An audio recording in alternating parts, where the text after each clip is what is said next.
মমতা বন্দ্যোপাধ্যায় রাজারহাটে ওয়েবেলের পরিবর্তে, রাজারহাটে একটা উইপ্রোর পরিবর্তে মাননীয় মুখ্যমন্ত্রী বলছেন আমি দীঘাতে একটা জগন্নাথ মন্দির তৈরি করেছি 400 কোটি টাকা দিয়ে, আমি রাজারহাট উপনগরীতে আমি একটা দুর্গা মন্দির তৈরি করব। আমরা বলতে চাইছি যে মাননীয় মুখ্যমন্ত্রী, আপনার কাজ তো এটা নয় মন্দির মসজিদ তৈরি করা। মন্দির মসজিদ তৈরি করবেন ধর্মগুরুরা, যারা ধর্মগুরু আছেন তারা মন্দির মসজিদ তৈরি করবেন।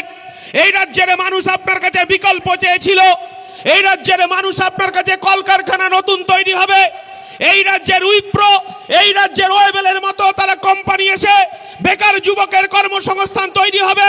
কিন্তু আমার রাজারহাটের যারা আমার কাকারা, আমার যারা দাদারা, আমার চাচারা রাজারহাট উপনগরীর জন্য জমি দিলেন, তাদের চাকরি তো দূরের কথা। মমতা বন্দ্যোপাধ্যায় স্বপ্ন দেখিয়েছিলেন সব হাতে কাজ চাই, সব পেটে ভাত চাই, আর এই রাজারহাটের বেকার ছেলে মেয়েদের পেটে লাথি মেরে তাদের কর্মসংস্থানকে কেড়ে নিয়ে এই বড় বড় বিল্ডিং এ সিকিউরিটির কাজ করতে হচ্ছে। এই লজ্জা রাখবো কোথায়?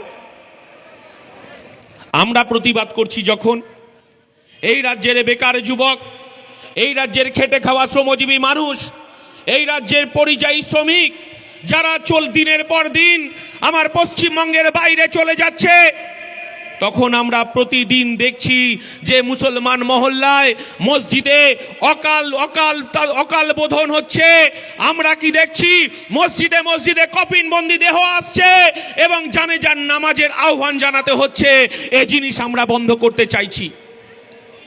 আমার চেয়ারম্যান, আমার দলের সেনাপতি, আমরা চাইছি যে একটা নতুন পরিবর্তন, যেমন পশ্চিমবাংলায় 2011 সালে এই রাজ্যের মানুষ একটা সরকারকে সরিয়ে তারা তৃণমূল কংগ্রেসকে নিয়ে এসেছিল, কিন্তু তৃণমূল উপহার দিয়েছে সিন্ডিকেট, বোমা, গুলি, পিস্তল।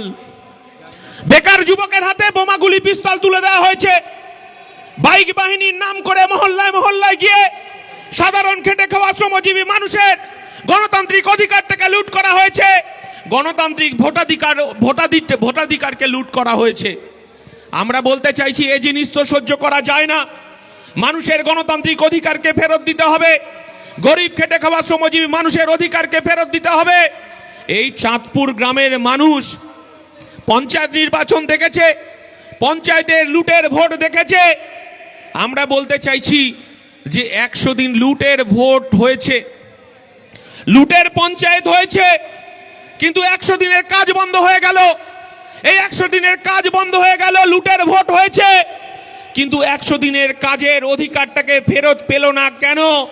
তার উত্তর তো কে দেবে? তার উত্তর তো নওশাদ সিদ্দিকী দেবে না, তার উত্তর তো আব্বাস সিদ্দিকী দেবে না, তার উত্তরকে তৃণমূলের নেতাদেরকেই তো দিতে হবে, তৃণমূলের পঞ্চায়েতকেই তো দিতে হবে, এই রাজ্যের মুখ্যমন্ত্রী মমতা বন্দ্যোপাধ্যায়কে দিতে হবে। প্রধানমন্ত্রী আবাস যোজনা আপনারা জানেন, যারা বাইক বাহিনী, যারা লেটেল বাহিনী, যারা সিন্ডিকেট বাহিনী একটা ঘর পেয়েছে, তারপরে তাকে আবার তার পরিবারকে ঘর দেওয়া হচ্ছে, আর যারা প্রকৃত গরিব মানুষ তাদেরকে প্রধানমন্ত্রী আবাস যোজনা থেকে তাদের নামটা বাদ দেওয়া হয়েছে।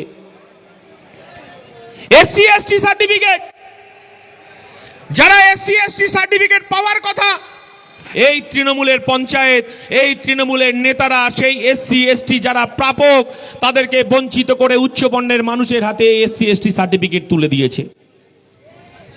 ওবিসি সার্টিফিকেট কেন বাতিল হলো? আজকে আমার বেকার ছেলেরা, শিক্ষিত ছেলেরা, তাদের ওবিসি কোঠায়, তারা নার্সিং ট্রেনিং নিতে পারছে না, ইঞ্জিনিয়ারিং শিক্ষা নিতে পারছে না, তারা ডাক্তারি পড়তে পারছে না। শুধু ওবিসিটাকে কেড়ে নেওয়া হলো, তার কোনো বিচার হলো না।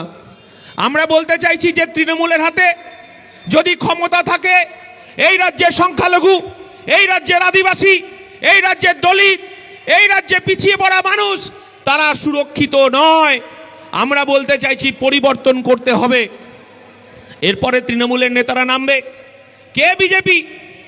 যাহাই বিজেপি তাহাই তৃণমূল, যাহাই তৃণমূল তাহাই বিজেপি। আপনারা রাজারহাট নিউ টাউনে দেখেননি? রাতের বেলা বিজেপি, সকালবেলা তৃণমূল, সকালবেলা তৃণমূল, রাতের বেলা বিজেপি। আমরা বলতে চাইছি একথা তো আমরা বলিনি। বিজেপির রাজ্য সভাপতি শ্রমিক ভট্টাচার্য বলছে 1998 সালে তৃণমূলে জন্মলগ্নে যে লেবার রুম ছিল, যেখানে আমাদের বাচ্চা মানে সন্তান প্রসব হয়, সেই লেবার রুমে নাকি তৃণমূলের জন্মলগ্নে লালকৃষ্ণ আদবানি, অটল বিহারী বাজপেয়ী, রাজনাথ সিং এরা যদি উপস্থিত না থাকতেন তাহলে তৃণমূলের জন্মটা হতো না।